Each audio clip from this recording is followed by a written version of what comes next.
అబ్బో బహుగా ఏమరిస్తున్నావు నువ్వు. నీ సొంత విషయాలకు మాత్రం డబ్బులు వస్తాయి, అన్నీ వస్తాయి. దేవుడికి ఇవ్వాలంటేదా రానంటుంది నీకు మనసు. లీజన్ మన క్రియలను బట్టిదా మనము ఆశీర్వదింపబడతాం. చప్పలు కొట్టండి. మంచి వర్డ్స్ చెప్పిన నేను. నీ మంచి క్రియలను బట్టి నువ్వు దీవించబడతావు. ఉదయాన్న ఒక బైబిల్ ఉదయాన్ని నేను ఒక వర్డ్స్ చదివినాను. ఎబ్రిల్ రాసిన పత్రిక 13వ అధ్యాయం 16 చదవండి. ఒక చిన్న మాట వాక్యంలోకి వెళ్ళిపోదాం. నేను కూడా త్వరగా ముగించాలనే వచ్చినాను. ఓకే, అది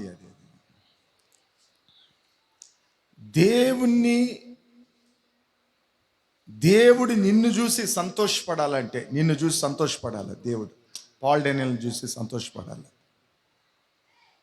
దేవుడు నిన్ను చూసి సంతోషపడాలంటే నువ్వు ఏ కార్యం చేస్తే దేవుడు సంతోషపడతాడు. Message subject అదిదా. உன்னை குறித்து கர்த்தர் சந்தோஷமாக மகிழ்ச்சி அடையணும்னா நீ இன்னவா இருந்தா மகிழ்ச்சி அடைவாரு.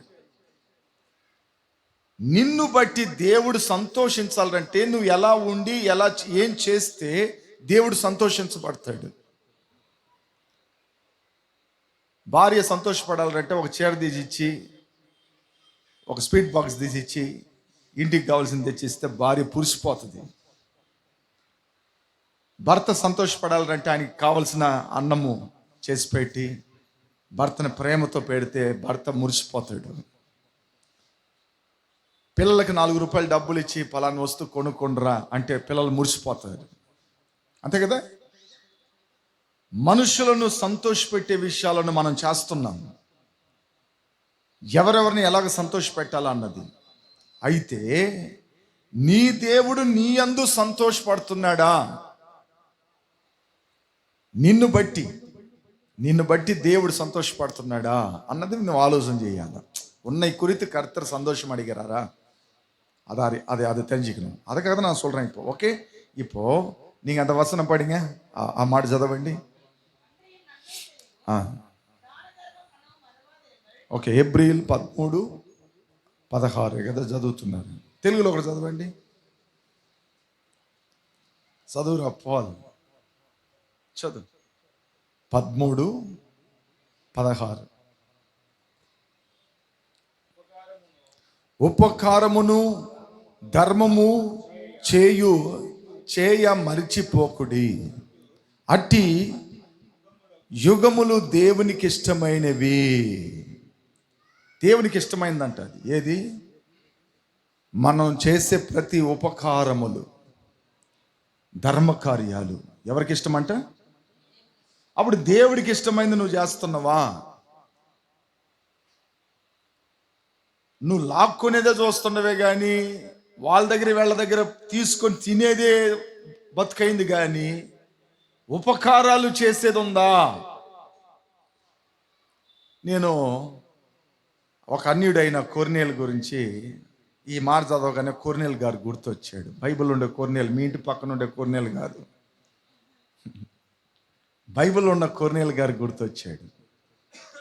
ఒరే, అప్పుడు ఆయన ధర్మకార్యాలు దేవుని సంతోషపెట్టేదానికి కదా చేశాడా? నేను అనుకున్నాను గొప్పగా చేసిండేమో, ఆయన పేరు పెద్దదిగా మోగాలని, ఆయన గురించి అనేకులు చెప్పాలని చేసిండేమో ధర్మకార్యాలని నేను అనుకుంటా ఉన్నా కొద్ది రోజులుగా. ఆయన బహు ధర్మకార్యములను ఆయన ప్రార్థన చేయుచుండేనని ఉంటుంది. మీరు అపోస్తల గ్రంథంలో చదివారంటే ఆయన బహు ధర్మ కార్యములను ప్రార్థన చేస్తూ ఉన్నప్పుడు పరలోకములోకి అది పోయిందని నువ్వు రాయబడి ఉంది. ధర్మకార్యాలు ఏంట్రా పరలోకాన్ని పోవటం? అట్లా అనుకున్నా నేను మతిలో. ధర్మకార్యాలు అందరు చేస్తున్నారు, అన్యుడు చేస్తున్నాడు, ముస్లిం వాడు అందరూ చేస్తున్నారా? మరి ధర్మకార్యాలు ఏంటి పైకి పోయి అంటాడు? అటని డౌట్ వచ్చింది నాకు. డౌట్ వచ్చిన తర్వాత నేను ఈ వాక్యం చదవగానే అర్థమైపోయింది, ఆయన ధర్మకార్యాలు చేసింది మనుషుల్ని మెప్పుంచేదానికి కాదంట, దేవుణ్ణి సంతోషపెట్టేదానికి. చెప్పలు కొట్టండి, కొట్టండి. హల్లెలూయా. ఆయన చేసిన ధర్మకార్యాలు కానీ ఉపకారాలు కానీ దేవుని సంతోషపెట్టేదానికి. నా దేవుడు సంతోషపడాలా నేను చేసే ఈ కార్యాలను బట్టి అందా చేశాడు ఆయన. ప్రియ దేవుని బిడ్డలారా, నువ్వు నేను దేవుణ్ణి ఎంత సంతోషపెడుతున్నాను అన్నది ఆలోచన చేయాలి. కాబట్టి నేను కొద్ది చెప్పుకుంటా వస్తా, దేంట్లో దేవుణ్ణి మనం సంతోషపెట్టాలన్నది నేను చక్కగా చెప్తాను. మీరు అందరు శ్రద్ధగా వినండి. వినుట వలన విశ్వాసం కలుగును, అది యేసుక్రీస్తుని వినటం వలన మీకు కలుగును. అది మీరు నేర్చిపెట్టుకోవాలి. ఓకే, నెంబర్ 1 ఫస్ట్ ఇది విడి చేయండి. ఇప్పుడు నేను చెప్పింది నేను మీకు ఉదాహరణగా చెప్పాను. దాన్ని మెయిన్ అయిన సబ్జెక్ట్కి వెళ్ళిపోదాం. సామెతలు రాసిన గ్రంథం నీతిమూలి 21வது அதிகாரம் 3வது வசனத்தை வாசிங்க. సామెతలు రాసిన గ్రంథం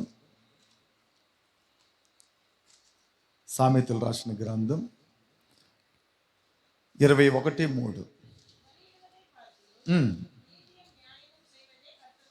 ఓకే, డన్. తెలుగులో ఒక చదివి వినిపించండి అయ్యా. 21:3. నీతి న్యాయములను అనుసరించి నడుచుకునుట బలులు అర్పించుదానికంటే యెహోవాకి ఇష్టము. చాలు. నీ దేవునికి నచ్చిన ఒక కార్యం ఉంది. మీరందరూ వినాలి. నాన్న చూడండి, ఇంకంతే, ఇంక మూసేయండి. నేను చెప్పే మట్టుకు మాట చదవండి. ఇంటికి మర్చిపోయిన ఒక మాట చెప్పాలి మీకు. మీరు ఇక్కడ వింటున్నారు కదా వాక్యం, అది యూట్యూబ్ ఛానల్లో అప్డేట్ చేస్తాను. ఒకవేళ మీకు ఎవరికన్నా అర్థం కాలేదా, పాస్టర్ గారు ఏదో చెప్పాడురా అని ఇంట్లో వేసుకుని వినండి. ఒక్క 4-5 సార్లు వినేకుందే మీకు చక్కగా అర్థమైపోతుంది. ఇప్పుడు మనం ఏం సబ్జెక్ట్లో ఉండం తెలుసా? నా వలన దేవుడు ఎలా సంతోషపడతాడు, ఆ సబ్జెక్ట్ మీద ఉండం. నా వలన నా దేవునికి ఏం సంతోషం కలుగుతుంది, ఎలా కలుగుతుంది అన్న సబ్జెక్ట్ మీద చెప్తున్నాను. ఇందులో రాయపడి ఉంది, నీతి న్యాయములను అనుసరించి నడుచుకొనుట యెహోవాకి ఇష్టం. నీతిగా ఉండటం దేవుణ్ణి నువ్వు సంతోషపెడతావు. నువ్వు నీతిగా జీవించినవంటే నీ ప్రతి కార్యాలు, ప్రతి విషయము నీతిగా ఉండాలి. నీ మాట నీతిగా ఉండాలి, నీ ప్రవర్తనలు నీతిగా ఉండాలి, నువ్వు చేస్తున్న కార్యాలు నీతిగా ఉండాలి. నీ కలిగిన ఏదైనా నువ్వు నీతిగా చేయాలి. నువ్వు నీతి దాంట్లో ఉండాలా. అవినీతి ఉండకూడదు. అవినీతి అంటే ఏం తెలుసా? 2 ఆధార్ కార్డులు ఉండేది, ఒకరికి ఆంధ్రాలో ఒకటి ఉంటుంది, చెన్నైలో ఒకటి ఉంటుంది. అది అవినీతి, అది నీతి కాదు. అది అంటే గవర్నమెంట్నే మోసగిచ్చే ఒక బుద్ధి అది. అప్పుడు అవినీతిమైన కార్యాలు నీ దగ్గర ఉండకూడదు. ఎవరి దగ్గర ఉన్నా నీ యొక్క ఏదైనా నువ్వు వచ్చి అవినీతి పరురాలుగా నువ్వు ప్రవర్తించటమే కానీ, అవినీతిగా నడుచుకోవటమే కానీ అక్కడ నీ దగ్గర ఉండకూడదు. నీ దగ్గర అవినీతిగా ఉండిందంటే నీ దేవుణ్ణి నువ్వు పెట్టలేవు. నీతిగా ఉండాలి.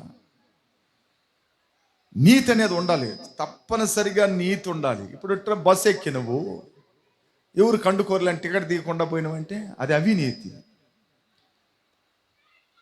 ట్రైన్ ఎక్కి నువ్వు టికెట్ తీయకుండా ట్రైన్ ఎక్కిపోతే అది అవినీతి. ఒకడేమో టిప్ టాప్గా రెడీ అయ్యిండు, ఫస్ట్ క్లాస్లో ఎక్కిండు ట్రైన్లో. ఇప్పుడు మేము వచ్చేటప్పుడు ఎవనొస్తాడు, ఒక అమ్మాయి ఎక్కి వాడిని ఫస్ట్ క్లాస్లో ఎక్కేళ్ళకి వీడు సెంట్రల్ గవర్నమెంట్ ఎంప్లాయ్ అయినా ఫస్ట్ క్లాస్లో ఎక్కాడు అటని చెప్పి కిందకి దించింది. టికెట్ ఎక్కడంటే తీల. వాడు ఆలోచన అని తెలుసా? ఫస్ట్ క్లాస్లో ఎక్కితే ఎవరు కూడా టీటీఆర్లు ఎక్కరు, అడగరు అని వాడు మైండ్ సెట్ దొరికిపోయిండు. అప్పుడు నీతి కార్యాలు మన దగ్గర ఉండాలి, నీతి ఉండాలి. ఆ పిల్లోడు అవినీతిగా ఉన్నాడు కాబట్టి దొరికిపోయాడు. మనం ఎక్కడ ఏది చేసినా నీతిగా చేసేది నేర్చుకోవాలి. ఆ నీతి కార్యాలు మన దగ్గర ఉండాలి. అక్కడ ఒక మాట, ఇక్కడ ఒక మాట, అక్కడ ఇది, ఇట్లా ఇట్లా అని రకరకాల కోణల్లో ఈ పాము మెలుకులు అన్నట్లు మెలుకులాడకూడదు. ఈ పాము చక్కగా పోదు. అది కాసేపు నడుము ఎట్టంటద్ది, అట్టంటద్ది, ఇట్టంటద్ది, అది డాన్స్ ఆడుతా పోతుంది. అట్లా ఉండకూడదు. నువ్వు ప్రతి కార్యము నువ్వు చేసేది నీతిగా కనపడాలి. నీతి కనపడాలి. నీ కార్యంలో నీతి ఉండాలి. ఎందుకంటే నువ్వు నీతిగా జీవించినవంటే నీ దేవుని నువ్వేం చేస్తావు? సంతోష పెడతావు. హల్లెలూయా, హల్లెలూయా.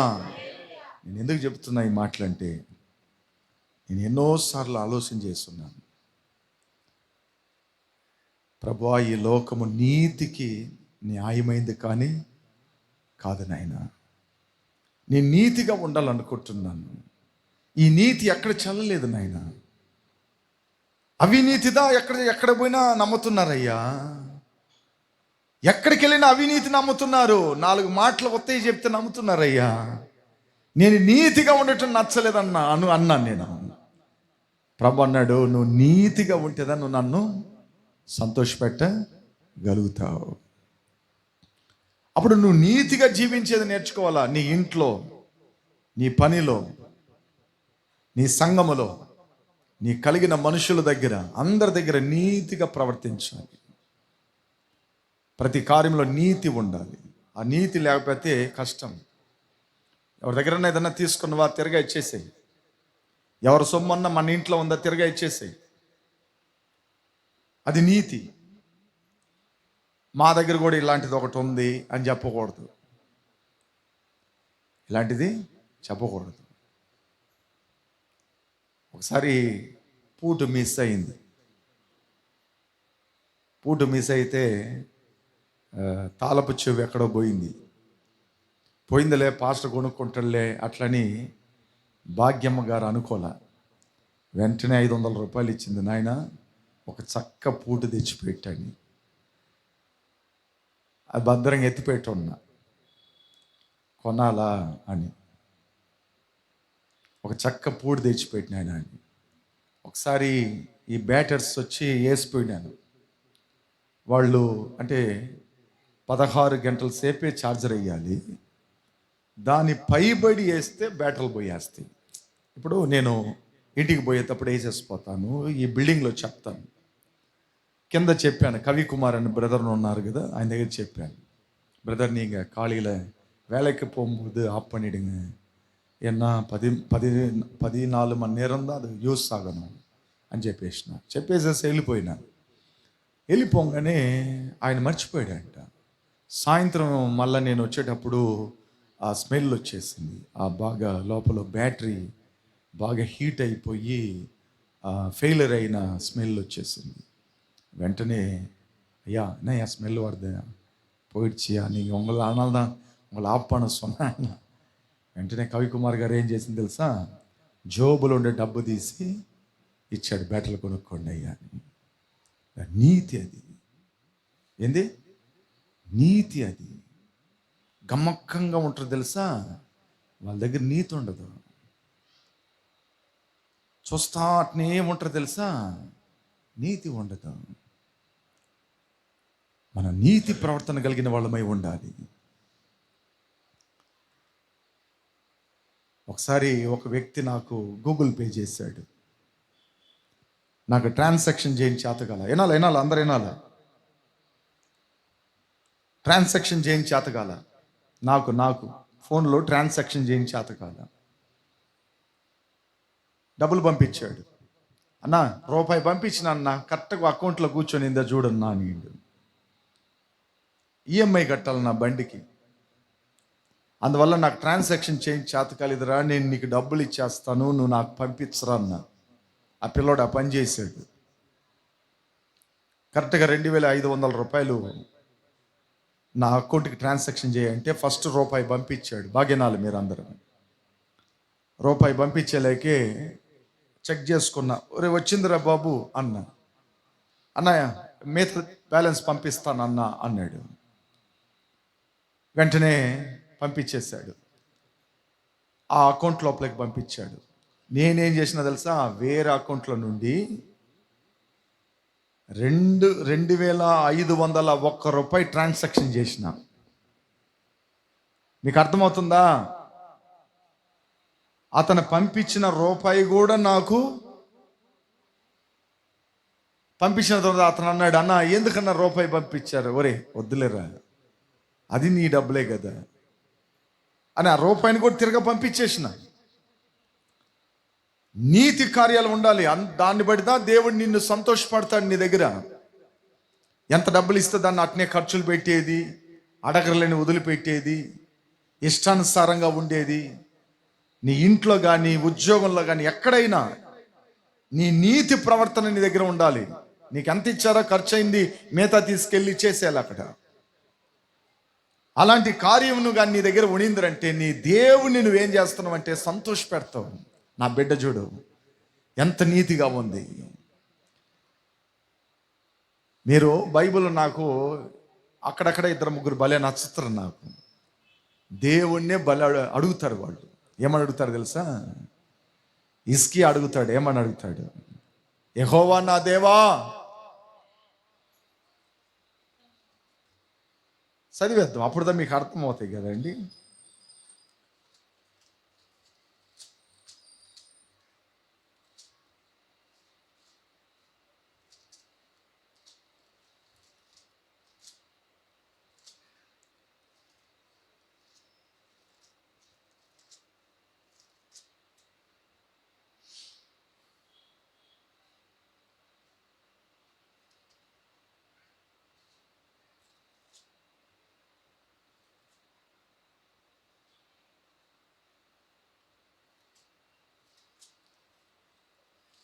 ఒక్క సెకండ్. ఎస్కేలా యెషయా రాసిన గ్రంథం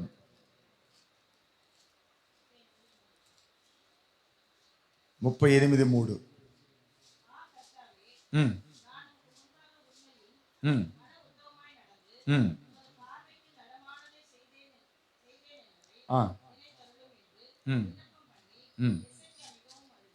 ఓకే, డన్. తెలుగులో కూడా ఒకటి చదవండి. 33 చదవండి. నేను చదివేనా? యెహోవా యథార్థ హృదయుడునై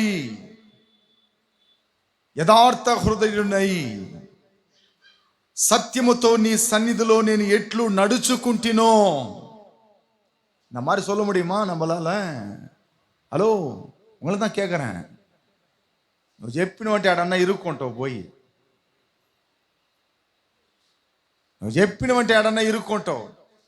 ఈ మాట చెప్పడం అవుతుందా దేవుడి దగ్గర? నువ్వా దేవుడి దగ్గర అంటున్నాడు ఆయన.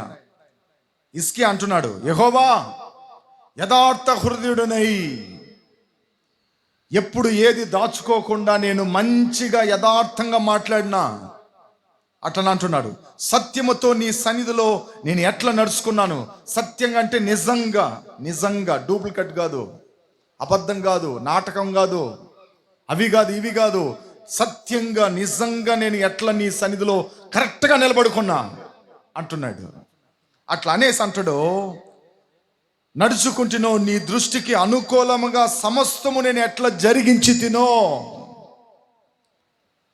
உங்க பார்வைக்கு ஏற்ற போல நான் எப்படி வாழ்ந்து காமிச்சிருக்கிறேன் அப்படின்னு கேட்கிறாரு. வா, யார்யா இவரு ఇంత மாதிரி కేకురారు కడవలే. నేను అనుకున్నా గ్రంథాన్ని చదివి మరి నువ్వు చెప్పగలుగుతావా? నువ్వు చెప్పినట్టు మాట్లాడుకుంటావు. మొన్న నా పిల్లకి సైడ్ కొడుతువే, ఇప్పుడు వచ్చి పెద్ద నీతిలాగా మాట్లాడుతావు. మొన్న ఊరు తిరుగుతువే, మొన్న అబద్ధం ఆడుతువే, మొన్న గొడవ వేస్తువే, మొన్న నోరు చించుకొని చెడ్డ మాటలు మాట్లాడుతువే. మొన్న ఒక